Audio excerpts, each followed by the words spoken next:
Il est des victoires qui entrent dans l'histoire. Et c'est exactement ce qui s'est passé quand l'Égypte a affronté la Nouvelle-Zélande à la Coupe du Monde 2026. Car ce soir-là, ce n'était pas juste une victoire 3-1, pas juste une remontée, ni juste un autre grand match de Mohamed Salah.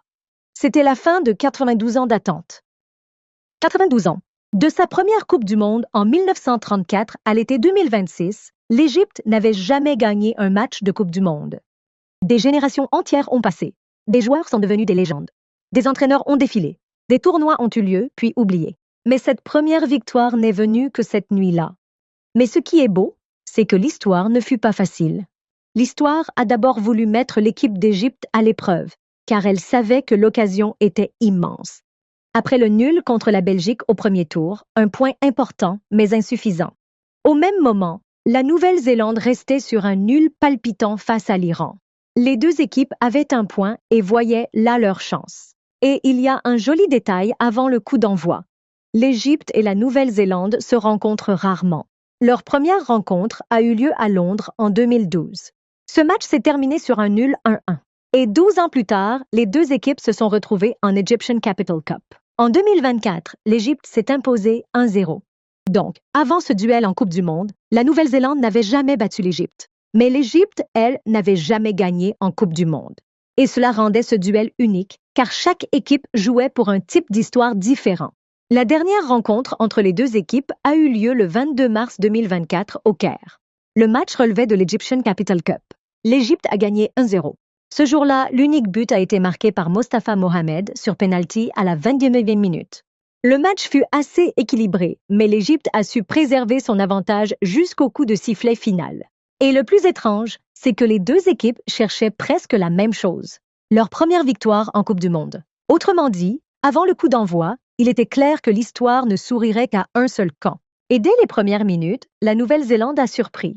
De l'assurance, du courage et de longs ballons dangereux pour la défense égyptienne. Quant à l'Égypte, elle a abordé le match avec prudence. Peut-être à cause de l'enjeu, peut-être de la pression, peut-être parce que l'histoire n'était plus qu'à 90 minutes. Mais une chose était sûre, le début n'était pas égyptien. Puis vint le choc. Feinsouman, le ballon au fond des filets. 1-0 pour la Nouvelle-Zélande. Et soudain, tout le stade s'est figé et le rêve dont tout le monde parlait a commencé à s'éloigner. Car l'Égypte n'était pas menée dans un match ordinaire. L'Égypte était menée dans un match qui pouvait être le plus important de son histoire en Coupe du Monde.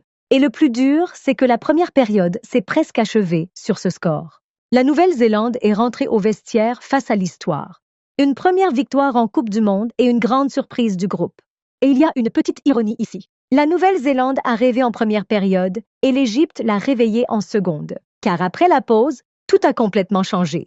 L'équipe d'Égypte est revenue en seconde période comme une autre équipe. Plus de pressing, plus de vitesse, plus de confiance. Et surtout, la présence d'un joueur nommé Mohamed Salah. Car parfois, quand les grandes équipes ont besoin d'un grand moment, elles cherchent un grand nom. Et Salah était prêt. Mais avant Salah, il y a eu un autre héros. Mustapha Ziko, cet homme-là. Beaucoup oublieront peut-être son nom à cause de ce qui a suivi. Mais c'est lui qui a allumé l'étincelle. Car sans l'égalisation, toute l'histoire n'aurait peut-être jamais été complète. Ziko a égalisé à 1-1. Et soudain, le match renaissait. Les tribunes égyptiennes ont repris vie et la confiance est revenue chez les joueurs. Quant à la Nouvelle-Zélande, elle a commencé à sentir que tout lui échappait. Et c'est là que le show Mohamed Salah a commencé. L'homme qui a abordé ce tournoi en sachant que tous les regards étaient sur lui, qu'on attendait quelque chose de grand et qu'il pouvait écrire son nom dans l'histoire du football égyptien. Et au moment où l'Égypte avait besoin de lui, il est apparu. Salah a marqué le but du 2-1. Et la remontée était complète. Mais plus important que le but lui-même, c'est le fait que tout le match avait changé mentalement. L'Égypte a pris confiance, la Nouvelle-Zélande a douté, et l'écart entre les deux équipes est devenu clair. Et il y a quelque chose à dire.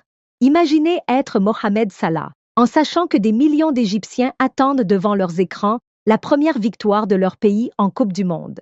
Énorme pression. Mais Salah jouait comme s'il y prenait plaisir. Il a marqué, il a créé des occasions. Et il a participé à presque chaque attaque dangereuse. Et si quelqu'un revoit ce match dans des années, il le verra comme l'un des plus importants de Salah avec l'équipe d'Égypte. Mais l'Égypte ne s'en contentait pas, car l'équipe savait que 2-1 était un score dangereux. Un but pouvait relancer la Nouvelle-Zélande et un but pouvait tout gâcher. Et c'est ainsi qu'est venu le troisième but. Trezeguet, le ballon au fond, 3-1. Et alors seulement, les supporters égyptiens ont commencé à y croire. Les gens ont regardé l'horloge, non par peur, mais dans l'attente, avant le coup de sifflet final, dans l'attente du moment historique, dans l'attente du moment que toute l'Égypte attendait depuis 1934. Et si quelqu'un dit que ce n'était qu'une remontée, les chiffres racontent autre chose. Car après le premier but, l'Égypte a totalement pris le contrôle.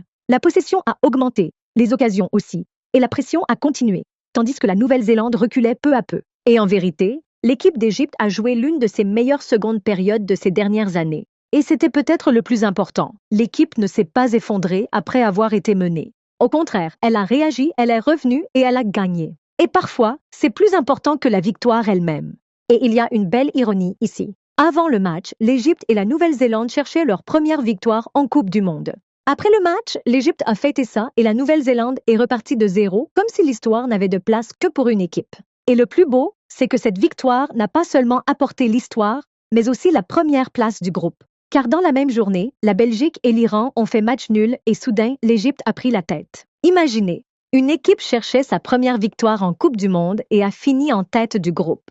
En 90 minutes, tout a changé. Et il y a un chiffre à retenir. 92 ans, de 1934 à 2026. 92 ans entre la première participation de l'Égypte en Coupe du Monde et sa première victoire. 92 ans d'attente. Et cela seul rend cette nuit différente de n'importe quel autre match. Car on ne parle pas seulement de 3 points ni d'un simple match de groupe. On parle d'une malédiction historique qui a pris fin, d'une page enfin tournée. Toute une génération qui a écrit son nom dans l'histoire. La génération 1930 n'a pas réussi. La génération 1990 n'a pas pu le faire. En 2018, ils n'ont pas réussi. Mais la génération 2026 l'a fait. Et ironiquement, le premier point pris par l'Égypte en Coupe du Monde en 1990 l'a été avec Ahmed Chober dans les buts. Et les 3 premiers points sont venus avec son fils Ova. Et il y a une dernière petite ironie. La Nouvelle-Zélande était à 45 minutes d'écrire son histoire et Salah à 45 minutes de la lui voler complètement. Et c'est exactement ce qui s'est passé. Et il y a aussi eu un moment très sympa. Je l'ai vu contre la Belgique. Il y a eu un accrochage avec Ahmed Syed Zizou et Hossam Hassan est allé parler à l'arbitre en l'enlaçant pour se faire comprendre. On dirait donc qu'ils ont pris un arbitre émirati pour que Hossam Hassan puisse simplement lui parler arabe et faciliter les choses. Et il y a un autre point que beaucoup ont remarqué. Après la blessure de Hossam Abdelmeged, un changement a été fait et Mohamed Abdelmounem est entré alors que l'Égypte avait déjà épuisé ses changements. C'est une règle de la Coupe du Monde. Chaque équipe a 5 changements, mais en cas de blessure à la tête ou de commotion, un remplacement d'urgence supplémentaire est autorisé. Et c'est exactement ce qui s'est passé avec l'entrée d'Abdelmounem. Et à cause de cela, la Nouvelle-Zélande a aussi eu droit à un 6e changement. Et si quelqu'un dit que ce n'était qu'une remontée, les chiffres ont montré que l'Égypte méritait la victoire. L'équipe d'Égypte a tenté 19 tirs pendant le match contre seulement 10 pour la Nouvelle-Zélande. L'Égypte a cadré 7 tirs contre seulement 5 pour la Nouvelle-Zélande. L'Égypte a eu 56% de possession contre 44% et a réussi 476 passes contre seulement 366 pour la Nouvelle-Zélande. La précision des passes a atteint 98% contre 82%. L'Égypte n'a pas gagné seulement grâce à sa remontée. L'Égypte a dominé dans la plupart des aspects du match. Même physiquement, la Nouvelle-Zélande a commis 14 fautes contre seulement 8 pour l'Égypte. Elle a reçu 2 cartons jaunes contre un seul pour l'équipe d'Égypte. Après le choc du premier but, l'Égypte a contrôlé le match presque de bout en bout. Et les chiffres ont confirmé ce que les supporters ont vu, que la seconde période était totalement égyptienne. Et au final, on retiendra peut-être que l'Égypte a battu la Nouvelle-Zélande 3-1. Mais en vérité, cette nuit dépassait largement un simple résultat. C'était la nuit où 92 ans d'attente ont pris fin, une nuit où l'Égypte est revenue au score, une nuit où Salah a brillé, une nuit où Zico et Trezeguet sont entrés dans l'histoire, et une nuit où l'Égypte est passée d'une équipe en quête d'un premier succès à un leader de groupe au mondial. Et aussi parce qu'il y a de nouveaux chiffres. À cet instant, et jusqu'à l'enregistrement de cet épisode, l'Égypte est l'équipe arabe et africaine la plus prolifique du tournoi, avec plus de buts que toute autre équipe arabe ou africaine. Voilà pourquoi, dans des années, si l'on demande quand l'Égypte a signé sa première victoire en Coupe du Monde, la réponse sera la nuit où elle a transformé le 1-0 néo-zélandais en remontée 3-1, et la nuit où, enfin, 92 ans d'attente ont pris fin.